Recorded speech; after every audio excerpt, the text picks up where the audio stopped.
Hello everyone, A to Z by Manish YouTube channel में एक बार फिर आप सभी का बहुत बहुत स्वागत है।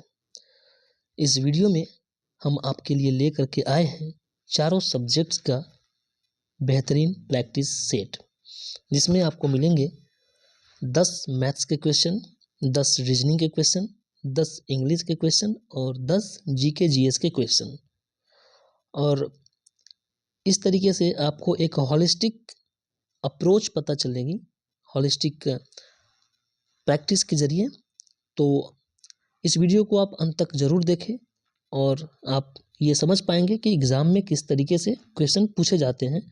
और इस वीडियो में जो भी हमने क्वेश्चन लिया है, ये क्वेश्चन सारे के सारे प्रीवियस ईयर एसएससी सीजीएल में पूछे गए हैं और हाल ही के एग्ज़ाम में पूछे गए क्वेश्चन को हमने इंक्लूड किया है। तो इस वीडियो को हम शुरू करते हैं। पहला क्वेश्चन आपके सामने, पहला क्वेश्चन जीके जीएस के सेट से है। जीके जीएस का है पहला क्वेश्चन। क्या कह रहा है? निम्नलिखित में से किस क्रांतिकारी के नेतृत्व में चटगांव शस्त्रागार पर छापा मारा गया था? तो इसका सही उत्तर हो जाएगा सूर्यसेन। इसके बारे में थोड़ा जानकारी ले लेते हैं। तो 18 अप्रैल 1930 को भारत के महान स्वतंत्रता क्रांतिकारी सूर्यसेन के नेतृत्व में सशस्त्र भारतीय स्वतंत्रता सेनानियों द्वारा चटगांव, जो कि अब कहाँ पे है, बांग्लादेश में है, यहाँ पे छापा मारा गया था। तो जिसे चटगांव विद्रोह के नाम से भी जाना जाता है। तो ध्यान रखेंगे कौन से क्रांतिकारी के नेतृत्व में? सूर्यसेन के नेतृत्व में।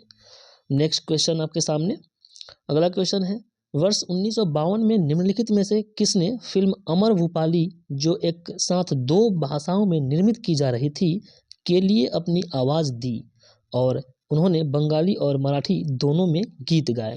तो 1952 में एक फिल्म आई थी अमर भूपाली, जो कि एक साथ बंगाली और मराठी दोनों में ये फिल्म का निर्माण किया गया था, जिसके डायरेक्टर थे वी शांतारमन। इन्होंने इस फिल्म को डायरेक्ट किया था और इस फिल्म में 2 भाषाओं में गीत गाने में अपनी आवाज़ दी थी महान गायक मन्ना डे ने। तो सही उत्तर हो जाएगा ऑप्शन नंबर 4, मन्ना डे। अगला क्वेश्चन, जब जल में विद्युत धारा प्रवाहित की जाती है तो किस प्रकार की रासायनिक अभिक्रिया होती है? तो ध्यान रखेंगे जब जल में विद्युत धारा प्रवाहित की जाती है तो जल जो होती है हाइड्रोजन और ऑक्सीजन में विघटित हो जाती है। इससे जल का विद्युत अपघटन कहते हैं। तो सही उत्तर हो जाएगा ऑप्शन नंबर 3, विद्युत अपघटन। अगला क्वेश्चन देखते हैं, भारत में किस राज्य में जल संचयन के लिए कुंड या टांका का उपयोग किया जाता है? तो ध्यान रखेंगे ये जो आपके सामने तस्वीर दिख रही है, ये टांका है, जो कि राजस्थान में इसका यूज किया जाता है जल संचयन करने के लिए, जिसे कुंड या टांका कहते हैं। तो सही उत्तर हो जाएगा ऑप्शन नंबर 4। अगला सवाल देखते हैं। अगला सवाल में टर्शियरी ब्यूटाइल एल्कोहल का आयुपैक नाम क्या है? तो टर्शियरी ब्यूटाइल एल्कोहल का आयुपैक नाम होता है 2-मेथाइल प्रोपेन, 2-मेथाइल प्रोपेन OL। तो इसका आयुपैक नाम यहाँ से पूछा गया। थोड़ा सा टफ क्वेश्चन है ये साइंस का। नेक्स्ट क्वेश्चन, कौन सी स्थिति जिसे पिलिया इक्टेरस के रूप में भी जाना जाता है आपकी त्वचा के पीलेपन और आपकी आंखों के सफ़ेद होने का कारण बनती है? तो मनुष्य के शरीर में जो जॉन्डिस होता है, जिसे पीलिया भी कहते हैं, बिलिरुबिन की बढ़ती मात्रा के कारण होता है, जो लाल रक्त कोशिकाओं के टूटने से बनता है। यह लीवर की बीमारी है, ये लीवर को इफेक्ट करता है, जिसमें क्या होता है कि आँख पीला हो जाता है और ये बिलिरुबिन की मात्रा बढ़ जाती है। तो इसका सही उत्तर हो जाएगा जॉन्डिस, ऑप्शन नंबर 4। अगला सवाल देखते हैं, महिला प्रीमियर लीग 2023 क्रिकेट का उद्घाटन मैच निम्नलिखित में से किस स्थान पर खेला गया था? तो इसका सही उत्तर हो जाएगा DY पाटिल स्टेडियम, मुंबई में। मुंबई में 2023 में महिला प्रीमियर लीग IPL के तर्ज पर वुमेन्स क्रिकेट टीम को भी महिला प्रीमियर लीग के रूप में इंट्रोड्यूस किया गया। पहली बार 2023 में उसका उद्घाटन मैच मुंबई के DY पाटिल स्टेडियम में खेला गया था। नेक्स्ट क्वेश्चन देखते हैं, रुद्रदामन के निम्नलिखित शिलालेखों में से कौन सा शुद्ध संस्कृत में रचित प्रारंभिक भारत का पहला राजकीय शिलालेख है।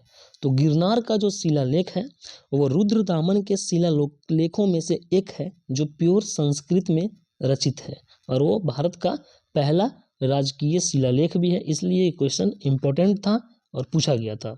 अगला क्वेश्चन है, अरबी फारसी और इस्लामी कानूनों के अध्ययन को बढ़ावा देने के लिए कोलकाता में मदरसा कब खोला गया था? तो यहाँ पे मदरसा जो खोला गया था 1781 ईस्वी में खोला गया था। इसका सही उत्तर हो जाएगा ऑप्शन नंबर 1 1781। अगला सवाल यहाँ पे देखते हैं। अगला सवाल है 10 नंबर सवाल, जो कि इस जीके सेगमेंट का लास्ट सवाल है। उच्च न्यायालय और सर्वोच्च न्यायालय न्यायाधीश वेतन और सेवा की शर्तें संशोधन विधेयक 2021 लोकसभा में कब पेश किया गया? थोड़ा सा टफ क्वेश्चन है ये। इसका सही उत्तर हो जाएगा 30 नवंबर 2021 को। तो इस तरीके से हमने 10 क्वेश्चन जीके जीएस के देखें। अब देखते हैं 10 इंग्लिश के क्वेश्चन। पहला क्वेश्चन है, यहाँ पे सब्स्टिट्यूट देना है। यहाँ पे जो अंडरलाइन वर्ड है इसका सब्स्टिट्यूट देना है। तो यहाँ पे सेंटेंस क्या बोल रहा है कि pollution levels have increase so largely that they are almost killing us. तो यहाँ पे ध्यान देंगे कि पोल्यूशन लेवल्स जो है, किसी भी चीज़ का लेवल जो होता है वो इंक्रीज लार्जली नहीं बल्कि वो हाईली होता है। तो इसका सही उत्तर हो जाएगा हाईली। हाईली ऑप्शन नंबर जो 3 दिख रहा है हाईली हो जाता है इसका सही उत्तर। यानी कि कहने का मतलब किसी भी चीज़ का जो लेवल होता है वो इंक्रीज होता है तो उससे हम हाईली के द्वारा उसको डिनोट करते हैं कि हाईली इंक्रीज हो रहा है, न कि लार्जली इंक्रीज हो रहा है। दूसरा क्वेश्चन देखते हैं। 2 नंबर क्वेश्चन आपके सामने ये है, यहाँ पे सेंटेंस अरेंजमेंट से है। तो सेंटेंस अरेंजमेंट को कैसे सोल्व करते हैं आइए देखते हैं। सबसे पहले यहाँ पे ध्यान देने वाली बात ये है कि एक बार ऑप्शन पे नज़र मार लेते हैं कि यहाँ पे, ताकि हमें स्टार्टर ढूंढने में सहूलियत हो। तो हम देखते हैं तो ABCD ये तो बहुत ही आसान क्वेश्चन पूछा गया था। चारों में स्टार्टर अलग अलग है, ABCD से स्टार्टर है, हमें सिर्फ स्टार्टर ढूंढना है। तो अब हम देखते हैं ए से, दीज कैन टर्न। अब दीज, यहाँ से दीज से तो सेंटेंस की शुरुआत हो नहीं सकती। दीज किसके लिए आया प्रोनाउन? तो ये ऑप्शन तो होगा नहीं, तो स्टार्टर तो होगा नहीं ए नंबर। तो इस तरीके से 1 नंबर ऑप्शन हमारा एलिमिनेट हो गया। अब देखते हैं बी में, observatories are places to study place. ठीक है, ये स्टार्टर हो सकता है, तो बी को हम अभी होल्ड पे रखेंगे। 3 नंबर देखेंगे, सी नंबर में क्या है, दे आर मोस्टली। फिर से यहाँ पे दे आ गया, दे किसके लिए आया भाई? दे से तो स्टार्टिंग नहीं हो सकता है, तो इस तरीके से ऑप्शन नंबर सी भी यहाँ पे कैंसिल हो गया। अब अगला ऑप्शन है यहाँ पे डी से, टेलीस्कोप्स आर प्लेस्ड। ठीक है, ये डी भी स्टार्टर हो सकता है। ठीक है, लेकिन थोड़ा सा इसको पढ़ेंगे तो telescopes are placed in the dome shaped roof of the building. यहाँ पे the dome shaped of the building करके यहाँ पे बिल्डिंग को स्पेसिफाइड कर दिया गया है, यानी कि द बिल्डिंग यहाँ पे लिख के ये कहना चाह रहा है कि इस बिल्डिंग की चर्चा पहले कहीं हो चुकी है। तो इस तरीके से डी से भी इस सेंटेंस की शुरुआत नहीं होगी, सिर्फ बी जो है इस सेंटेंस का शुरुआत करने के लिए यहाँ पे उपयुक्त है। तो डी को अब हम पढ़ के और इस सेंटेंस को एक बार सजाते हैं। तो देखते हैं, observatories are places to study place. ठीक है, दे आर मोस्टली, अब दे किसके लिए आ गया? ऑब्जर्वेटरीज के लिए। They are mostly built on the mountain tops. ठीक है, ये माउंटेन टॉप्स पे ये बिल्ट होता है। ऑब्जर्वेटरी के बारे में ये लाइन बता दिया। अब telescopes are placed in the, अब ये टेलीस्कोप्स जो होता है वो इसी माउंटेन टॉप्स पे मतलब प्लेस्ड किया जाता है। कहाँ पे? In the dome shaped roof of the building, ये बिल्डिंग में इसको रखा जाता है। तो इस तरीके से एक ये अरेंज सेंटेंस आपको दिख रहा है। अब फिर लास्ट में आ जाएगा ए नंबर कि these can turn around two tracks stars with the rotation of earth. अब यहाँ पे टेलीस्कोप्स के बारे में दीज कैन दिया हुआ है। तो इस तरीके से आप इसका सही उत्तर क्या हो जाएगा? Option number B. बढ़ते हैं अगले क्वेश्चन पे। अगला क्वेश्चन यहाँ पे वन वर्ड सब्स्टिट्यूशन से है। One who does not show response to good और बैड। तो इसका क्या होता है? स्टोइक। स्टोइक कहने का मतलब वो कि जिसे कोई फर्क नहीं पड़ता कि वो गुड है या बैड, या फिर कोई भी अच्छा चीज़ या बुरा चीज़ से उसे कोई फर्क नहीं पड़ता, तो जिसे कहते हैं स्टोइक, यानी कि एकदम न्यूट्रल है जो। तो सही उत्तर हो जाएगा इसका ऑप्शन नंबर 1। सेप्टिक का अर्थ क्या होता है? सेप्टिक मीन्स होता है सन की। फोबिया मीन्स क्या होता है कि किसी भी चीज़ से डर जो होता है, फोबिया। साइनिक का मतलब भी होता है साइनिक यानी कि सन की। तो अब नेक्स्ट क्वेश्चन देखते हैं। यहाँ पे भी सेंटेंस अरेंजमेंट से है, तो अब यहाँ पे भी वही एलिमिनेशन वाला रूल यहाँ पे फॉलो करते हैं। तो पहले देखते हैं स्टार्टर क्या है। एस से है, पी से है, एस और पी, यानी कि पी और एस में कोई एक हो सकता है। तो पी पे ध्यान देंगे। The city bus was over crowded, ठीक है। एस में क्या है? To try their skills. अब यहाँ पे एस तो सीधा बोल रहा है कि हम स्टार्टर हो ही नहीं सकते, तो यहाँ पे एस से जो भी ऑप्शन है उसे हम कट कर देंगे। अब बच गया पी के बाद में या तो एस आएगा या फिर पी के बाद में ओ आएगा। पी तो कंफर्म है कि पी से स्टार्ट होगा, ठीक है। तो पी को पढ़ लेते हैं। The city bus was over crowded. P के बाद में अब ओ पढ़ते हैं। As it was the last one of the evening, ठीक है। ये क्या है? एज इट वाज, इट किसके लिए आ गया? द सिटी बस के लिए, क्योंकि यहाँ पे एक बार हिंदी देख लेते हैं। The city bus was over crowded. City bus क्या थी? ओवर क्राउडेड थी।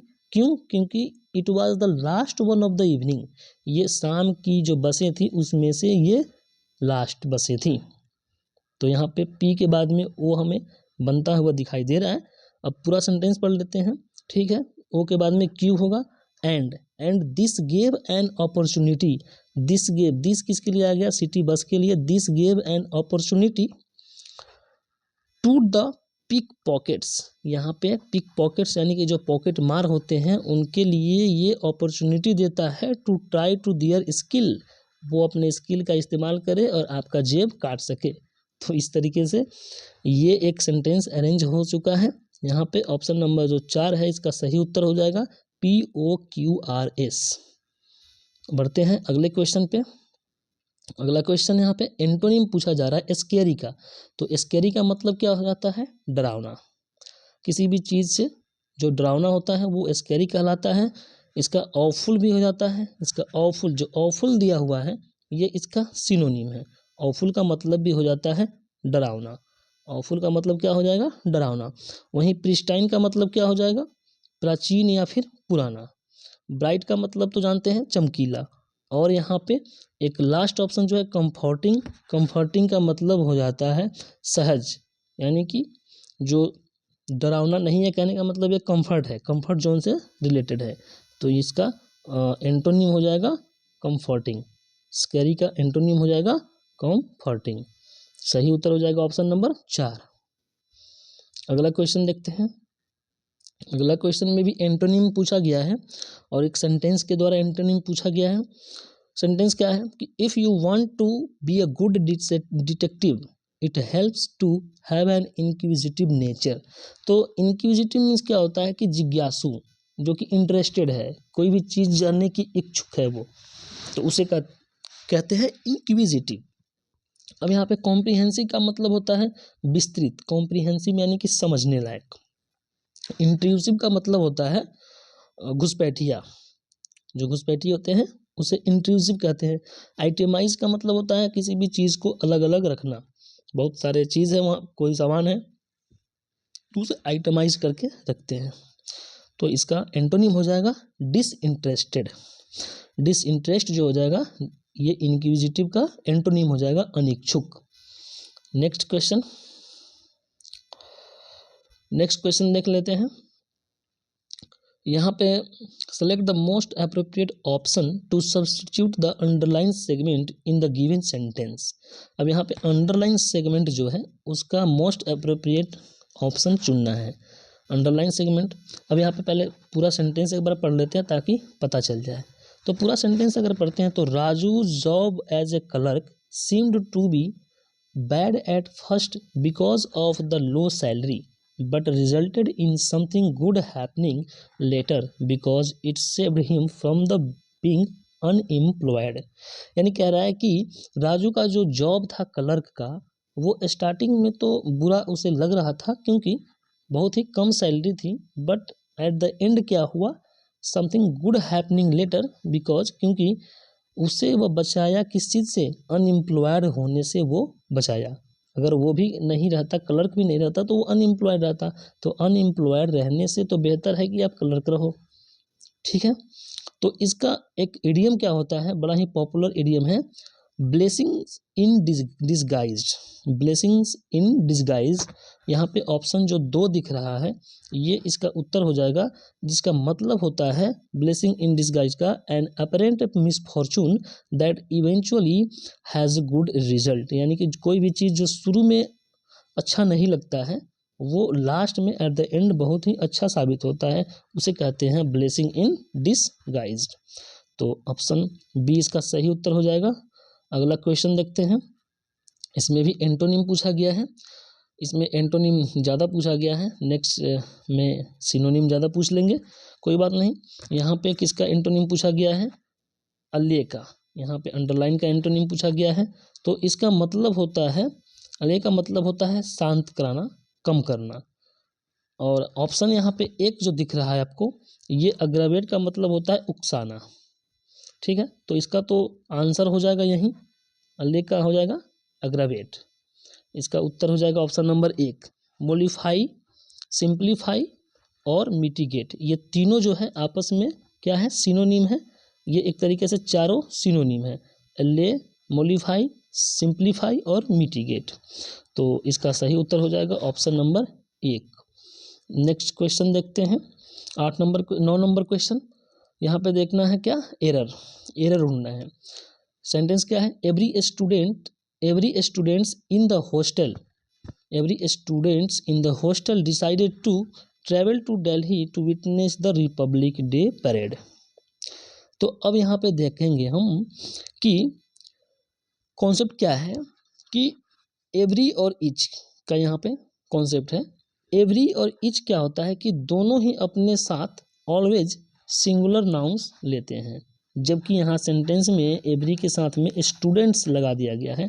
यही इस क्वेश्चन का एरर है, यहाँ पे स्टूडेंट्स ना होकर के सिंपल यहाँ पे क्या हो जाएगा, स्टूडेंट, सिंगुलर नाउन यहाँ पे यूज किया जाएगा, क्योंकि नाउन यहाँ पे क्या है, एवरी है। तो इस तरीके से इसका सही उत्तर हो जाएगा।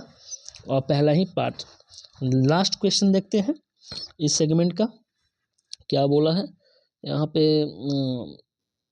एक्टिव वॉइस खोजना है।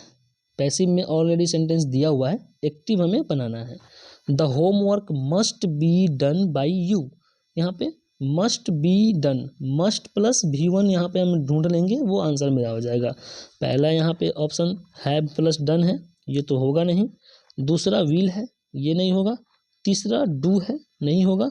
चौथा must plus do, must plus V1 यहाँ पे दिख गया, तो यहाँ पे ऑप्शन नंबर 4 जो है ये सही उत्तर हो जाएगा। तो इस तरीके से हमने 10 क्वेश्चन हमने देखे मैथ, यहाँ पे इंग्लिश के, और 10 पहले हम देखे थे जीके के। अब आते हैं रीजनिंग पे। तो रीजनिंग का पहला क्वेश्चन आपके सामने यहाँ पे संबंधित होना चाहिए, ये पूछा है जिस तरीके से मिस्र का संबंध नील से है। तो कहने का मतलब ये है कि मिस्र जो है वो नील नदी के किनारे बसी हुई है।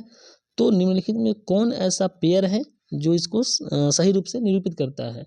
तो आप ध्यान देंगे, म्यांमार जो है ये इरावदी नदी के किनारे बसी हुई है, तो म्यांमार इसका सही उत्तर हो जाएगा ऑप्शन नंबर 3। बाकी जो पेयर दिया हुआ है वो गलत है। आप एक बार इसको देख करके आप सर्च करके खुद से कमेंट सेक्शन में ज़रूर बताएंगे कि दक्षिण कोरिया किस नदी के किनारे है, ब्राज़ील किस नदी के किनारे है और रूस किस नदी के किनारे है। आप एक बार इसे बताएंगे। बढ़ते हैं अगले क्वेश्चन पे। अगला क्वेश्चन आपके सामने ये रहा, ये सिलोजिज्म से क्वेश्चन यहाँ पे पूछा गया है। तो आइए इसको सोल्व करते हैं। कोई भी नदी पहाड़ नहीं है, ठीक है। तो हम यहाँ पे बना लेते हैं कि ये मान लेते हैं ये नदी है और ये पहाड़ है। इन दोनों में रिलेशन क्या दिया है, नहीं का। ये नदी है और ये पहाड़ है, ठीक है।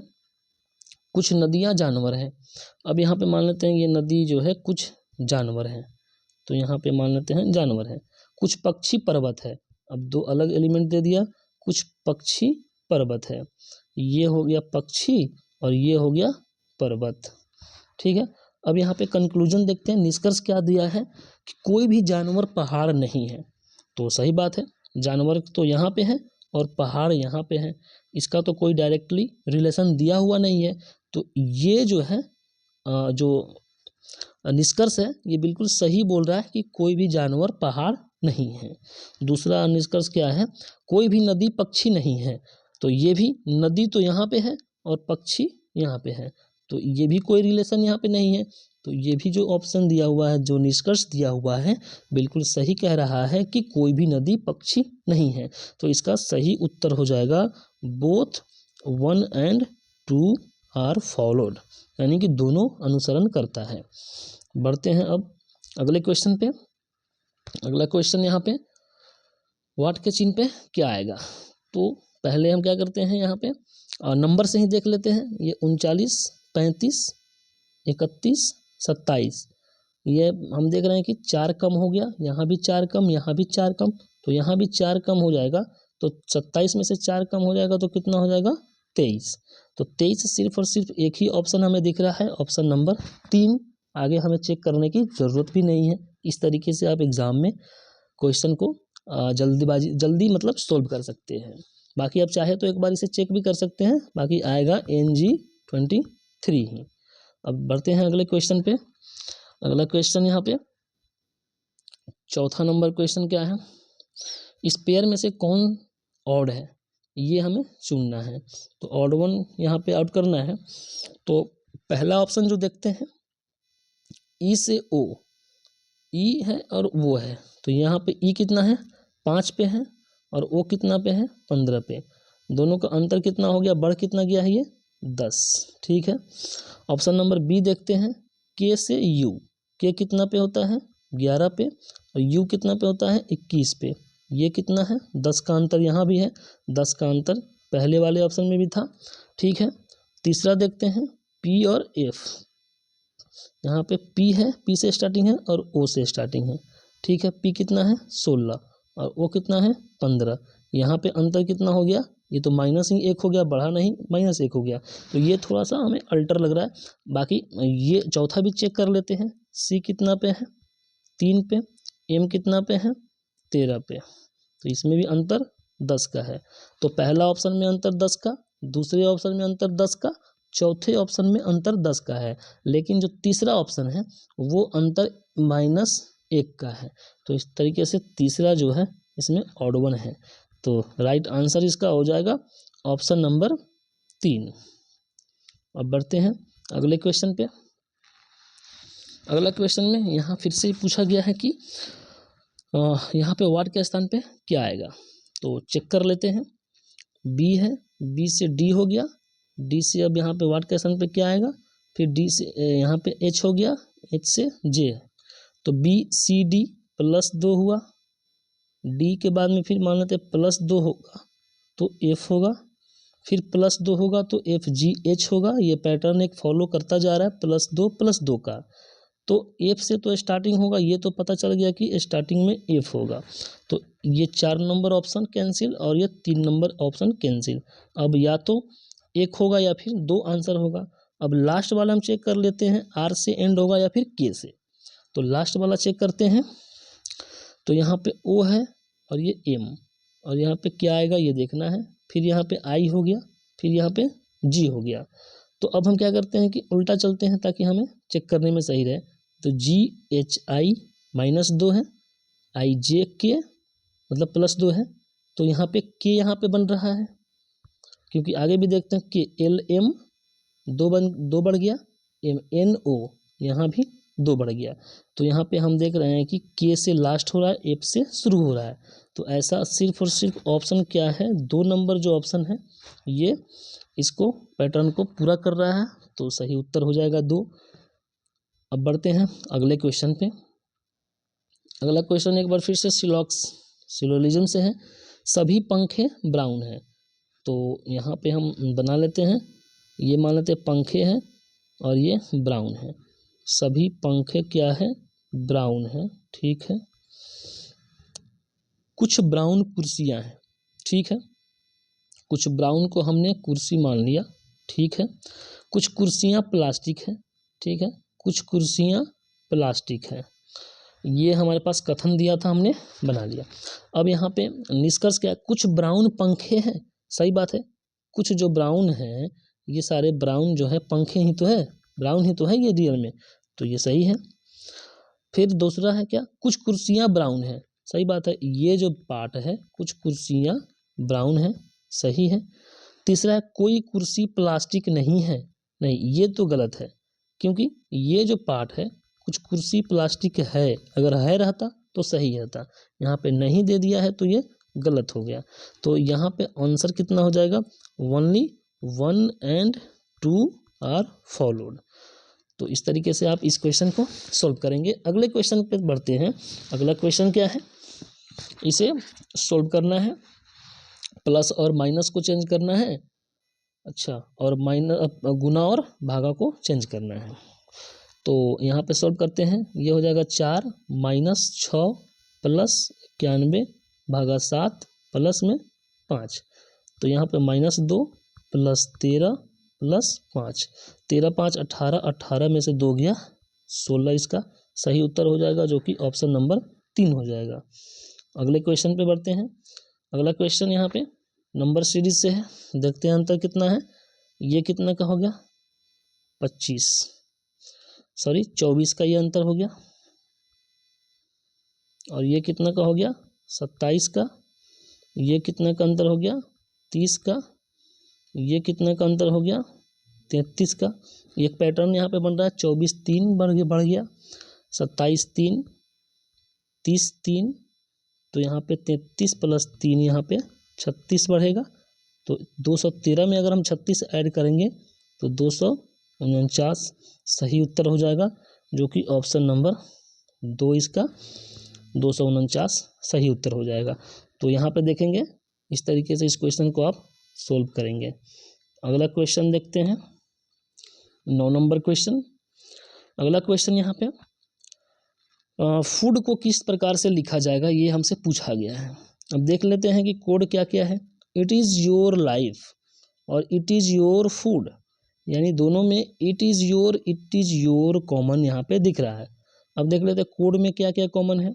तो AO BO CO, PA CO BO, तो यहाँ पे कॉमन क्या क्या है, BO कॉमन है तो BO कॉमन काट दिए, CO कॉमन है तो CO कॉमन काट दिए। अब यहाँ पे बच गया लाइफ, तो लाइफ के लिए क्या हो गया AO, और फूड के लिए क्या हो गया BA। तो बड़ा ही सिंपल इसका हो गया, आंसर इसका क्या हो जाएगा BA ऑप्शन नंबर 2 इसका सही उत्तर हो जाएगा। फूड का कोड क्या हो जाएगा BA। लास्ट क्वेश्चन देखते हैं। अब लास्ट क्वेश्चन आप सोल्व करेंगे और कमेंट में बताएंगे कि इसका सही उत्तर क्या है और पैटर्न क्या बन रहा है। अब हम बढ़ते हैं मैथ्स के क्वेश्चन पे। मैथ्स का पहला क्वेश्चन आपके स्क्रीन पे। मैथ्स का क्वेश्चन यहाँ पे क्या है, स्टेटमेंट से रिलेटेड है, स्टेटमेंट दिया हुआ है। तो बोल रहा है कि निम्नलिखित में से कौन सा कथन यह निष्कर्ष निकालने के लिए पर्याप्त है कि दो त्रिभुज सर्वांगसम है, यानी कि कॉन्ग्रुएंसी पे ये कॉन्सेप्ट है। तो पहला ऑप्शन जो आपके सामने दिया हुआ है कि इनकी दो भुजाएं बराबर हैं और परिमाप समान है, यानी कि मान लेते हैं कि दो त्रिभुज ऐसे हैं कि इनकी दो जो भुजाएं हैं आपस में बराबर हो और इनका परिमाप जो हो वो भी बराबर हो। तो परिमाप जैसे ही बराबर होगा तीसरी भुजा अपने आप बराबर हो जाएगी। तो एस प्रॉपर्टी से ये जो दोनों त्रिभुज है आपस में क्या हो जाएंगे, सर्वांगसम हो जाएंगे, यानी कि कॉन्ग्रुएंट हो जाएंगे। तो इस क्वेश्चन में पहला ही ऑप्शन जो दिख रहा है ये इस क्वेश्चन मतलब बताने के लिए पर्याप्त है कि ये दोनों त्रिभुज आपस में सर्वांगसम है। सही उत्तर हो जाएगा ऑप्शन नंबर 1। बाकी ऑप्शन को भी हम यहाँ पे डिस्कस कर लेते हैं। इनके क्षेत्रफल और आधार समान हो, नहीं, क्षेत्रफल और आधार समान होने से त्रिभुज कभी भी सर्वांगसम नहीं होते हैं। अगला है दोनों त्रिभुजों की एक भुजा, दोनों त्रिभुजों की एक भुजा और एक कोण बराबर हो। नहीं, ये भी नहीं। अगर दोनों त्रिभुजों की दो भुजा अगर होती तो एस प्रॉपर्टी से दो भुजा और एक कोण होती तो यहाँ पे कॉन्ग्रुएंसी हो जाता, लेकिन यहाँ पे एक ही भुजा दिया हुआ है तो इस तरीके से ये गलत है। इनके आधार और ऊंचाई समान, नहीं, आधार और ऊंचाई समान होने से कोई भी त्रिभुज, दो त्रिभुज कॉन्ग्रुएंट नहीं होता है। तो सिर्फ और सिर्फ ऑप्शन जो इसका एक है वही इसका सही उत्तर हो सकता है। अगला क्वेश्चन देखते हैं। यहाँ पे सवाल पढ़ेंगे आप। यहाँ पे सवाल को क्या पूछा गया है, सवाल में कि लड़कों और लड़कियों की संख्या का अनुपात ज्ञात करने के लिए। तो इस तरीके के सवाल में जब भी रेशियो पूछा जाए तो एलिगेशन मेथड यहाँ पे यूज करते हैं। जो भी अंक है उसको अगर हम एलिगेट करते हैं तो हमें क्या मिलता है, लड़के और लड़कियों का जो भी हो, लड़के लड़कियों, मर्द पुरुष औरत, ये सब का हमें अनुपात मिलता है। तो पहला क्या है, लड़के का यहाँ पे परसेंटेज कितना दिया हुआ है 75 अंक, लड़कियों का क्या दिया हुआ है 80, ओवरऑल कितना दिया हुआ है 78। तो जब भी दोनों को हम एलिगेशन मेथड से एलिगेट करेंगे तो हमारे पास ये जो इसका कितना हो जाएगा 2 और ये कितना हो जाएगा 3, 2:3 यहाँ पे दोनों ही संख्याओं का अनुपात आ जाएगा। ऑप्शन नंबर 4 इसका सही उत्तर हो जाएगा। इस तरीके से आप एलिगेशन विधि से इसको आप सोल्व कर सकते हैं। अगला क्वेश्चन देखते हैं, 2 नंबर क्वेश्चन। दो संख्याओं का अनुपात, त्रिज्याओं का अनुपात, दो शंकुओं के त्रिज्याओं का अनुपात 2:5 दिया गया है और आयतन का अनुपात 3:5 दिया है। ऊंचाई का अनुपात पूछा जा रहा है। तो हम सब जानते हैं कि शंकु का आयतन क्या होता है 1/3 पाई r² h। अब 1/3 पाई तो यहाँ पे क्या है, कांस्टेंट ही है, तो हम इस पे काम नहीं करेंगे, सिर्फ r² h पे काम करेंगे, यानी कि r² h। तो पहले शंकु का मान लेते हैं कि r² h है, तो r यहाँ पे कितना है 2, तो 2 का स्क्वायर कितना हो जाएगा 4, h यहाँ पे स्मॉल h ले लेते हैं। दूसरे शंकु का मान लेते हैं कितना है यहाँ पे 5, तो 5 का स्क्वायर 25 इंटू में कैपिटल H बराबर में क्या हो जाएगा 3/5। अब इसे कट करते हैं तो ये 5 बार में, अब इसे h/h कितना हो जाएगा 5 तिहाई 15/4। तो इसका अगर हम रेशियो निकालेंगे तो क्या हो जाएगा 15:4, जो कि ऑप्शन नंबर 4 इसका सही उत्तर हो जाएगा। तो इस तरीके से आप इस क्वेश्चन को सोल्व करेंगे। अगला क्वेश्चन देखते हैं, क्वेश्चन नंबर अगला यहाँ पे दिया हुआ है, सरल कीजिए। तो जैसे इस तरीके का क्वेश्चन आए आप क्या करेंगे, x का मान संभव जब हो तो या तो आप 0 रखने का प्रयास करें या फिर 1 रखने का प्रयास करें। तो हम यहाँ पे अगर 0 रखते हैं तो 2 ऑप्शन यहाँ पे बराबर हो जाएगा, इक्वल हो जाएगा। तो हमें ये पता करने में थोड़ी सी प्रॉब्लम हो सकती है कि ऑप्शन कौन सा होगा आंसर। तो यहाँ पे 0 नहीं रखेंगे, यहाँ पे x का मान हम क्या रख लेंगे 1 रख लेंगे। तो जैसे ही x का मान हम 1 रखते हैं तो हमारा पहला जो यहाँ पे ऑप्शन है उसका वैल्यू कितना हो जाएगा 36, दूसरा ऑप्शन का वैल्यू कितना हो जाएगा 26, तीसरे ऑप्शन का कितना हो जाएगा यहाँ पे -24 और चौथे ऑप्शन का कितना हो जाएगा 25 3 31 हो जाएगा। अब यहाँ पे देख सकते हैं कि x का मान जैसे ही हमने 1 रखा सारे ऑप्शंस का वैल्यू अलग अलग आ गया। अब हम क्वेश्चन वाले एक्सप्रेशन में x का वैल्यू 1 रख के देखते हैं कितना आ रहा है।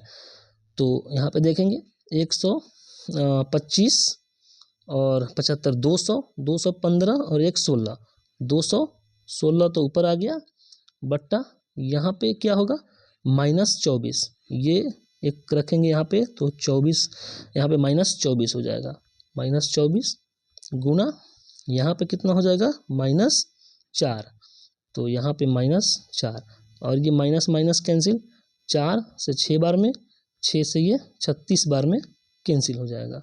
तो इस तरीके से इस क्वेश्चन का हम देख रहे हैं कि एक्सप्रेशन जो है, क्वेश्चन का जो एक्सप्रेशन दिया हुआ है उसका वैल्यू कितना आ रहा है 36। तो हमारा आंसर का भी एक्सप्रेशन ऐसा होना चाहिए जिसमें एक रखने पे 36 आए। तो ऑप्शन जो एक नंबर है इसका वैल्यू हमें 36 मिला था, तो इसलिए इसका आंसर ऑप्शन नंबर 1 हो जाएगा। अगर आप चाहें तो इसे बेसिक से भी सोल्व कर सकते हैं, लेकिन बेटर होगा कि आप एक्स का वैल्यू रख लें। अगला क्वेश्चन देखते हैं। अगला क्वेश्चन आपके सामने ये सवाल दिया हुआ है, तो इस सवाल को सोल्व करने से पहले इसका हम एक कॉन्सेप्ट बताएंगे। क्या कि अगर जैसे कॉस थीटा और साइन थीटा, अगर इन दोनों का साइन थीटा 1 और थीटा 2 है, तो थीटा 1 प्लस थीटा 2 बराबर में अगर 90 डिग्री है आपस में, तो कॉस 90 माइनस थीटा बराबर हो जाता है साइन थीटा, और साइन 90 माइनस थीटा ये कितना हो जाता है कॉस थीटा। ये कॉन्सेप्ट यहाँ पे ध्यान रखेंगे, तो इस कॉन्सेप्ट का यहाँ पे यूज है। तो आइए देखते हैं यहाँ पे दोनों का, यहाँ पे 61 और 29 कितना हो जाएगा 90 डिग्री, जो हमने कॉन्सेप्ट बताया उस पे ये सेटिस्फाइड है। तो एक यहाँ पे क्या है कॉस स्क्वायर 29, तो कॉस स्क्वायर 29 लिख सकते हैं, प्लस इस कॉस स्क्वायर 61 को हम क्या लिख सकते हैं साइन स्क्वायर 29। तो अब हम देखेंगे क्या sine square 29 plus cos square 29 हो गया, यानी कि अगर इस 29 को थीटा माने तो हमारे पास क्या हो जाएगा sine square theta plus cos square theta, और इसका मान हम जानते हैं क्या होता है 1। तो इसलिए इसका सही उत्तर हो जाएगा ऑप्शन नंबर 3, यानी कि 1 इसका सही उत्तर हो जाएगा। अगला क्वेश्चन देखते हैं। अगला क्वेश्चन यहाँ पे इसका मान क्या होगा, ये भी सिंपल सा क्वेश्चन है। यहाँ पे एक्स स्क्वायर माइनस में 9 बट्टा में एक्स प्लस 3 दिया हुआ है।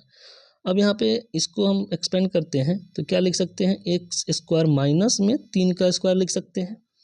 अब हम जानते हैं कि ए स्क्वायर माइनस बी स्क्वायर बराबर में क्या होता है ए प्लस बी इंटू ए माइनस बी।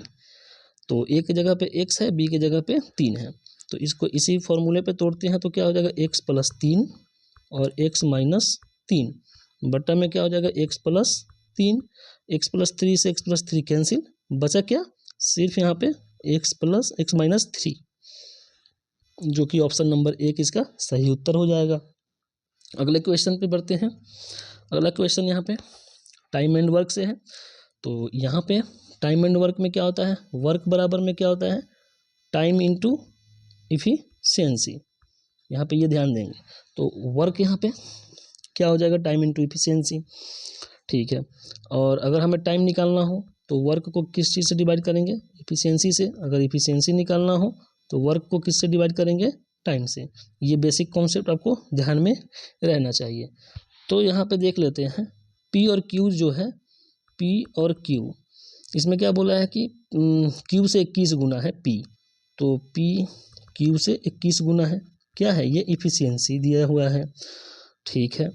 अब बोला कि यदि क्यू एक टंकी को 110 मिनट में भर रहा है, तो यहाँ पे टाइम कितना है 110 मिनट, क्यू का एफिशिएंसी कितना है 1, तो टोटल वर्क कितना हो जाएगा 110 को 1 से गुना करेंगे तो 110 हो जाएगा, यानी कि टोटल वर्क हमारे पास 110 हो गया। अब इसी वर्क को आगे कराना है, तो बोल रहा है कि दोनों एक साथ खोलें तो कितना समय लगेगा, तो 110 वर्क को काम को करने के लिए दोनों पी और क्यू अपने अपने एफिशिएंसी से यानी 21 और 1 22 एफिशिएंसी से जब काम करेंगे तो उसे कितना समय लगेगा 5 मिनट, जो कि ऑप्शन नंबर यहाँ पे 1 इसका 4 सही उत्तर हो जाएगा। अगले क्वेश्चन पे बढ़ते हैं। अगला क्वेश्चन यहाँ पे देखने से पहले आपको मैं एक कॉन्सेप्ट बताना चाहूँगा कि जब भी दो व्यक्ति दौड़ते हैं या फिर चलते हैं तो समान दिशा में अगर चलते हैं तो उनकी रिलेटिव जो वेलोसिटी होती है, रिलेटिव स्पीड जो होता है वो क्या हो जाता है, मान लेते हैं कि इनका ए है और इसका बी है, तो इसमें रिलेटिव स्पीड हो जाएगा ए माइनस बी जब समान दिशा में चले। और वहीं अगर विपरीत दिशा में चले तो इसका रिलेटिव स्पीड क्या हो जाएगा ए प्लस बी, यानी कि विपरीत दिशा में चलने से ऐड होगा और एक ही दिशा में चलने से माइनस होगा, ये ध्यान रखेंगे। दूसरी बात कि यहाँ पे डिस्टेंस बराबर में क्या होता है वेलोसिटी इनटू टाइम, तो अगर टाइम निकालना हो तो डिस्टेंस को वेलोसिटी से डिवाइड कर देंगे बस।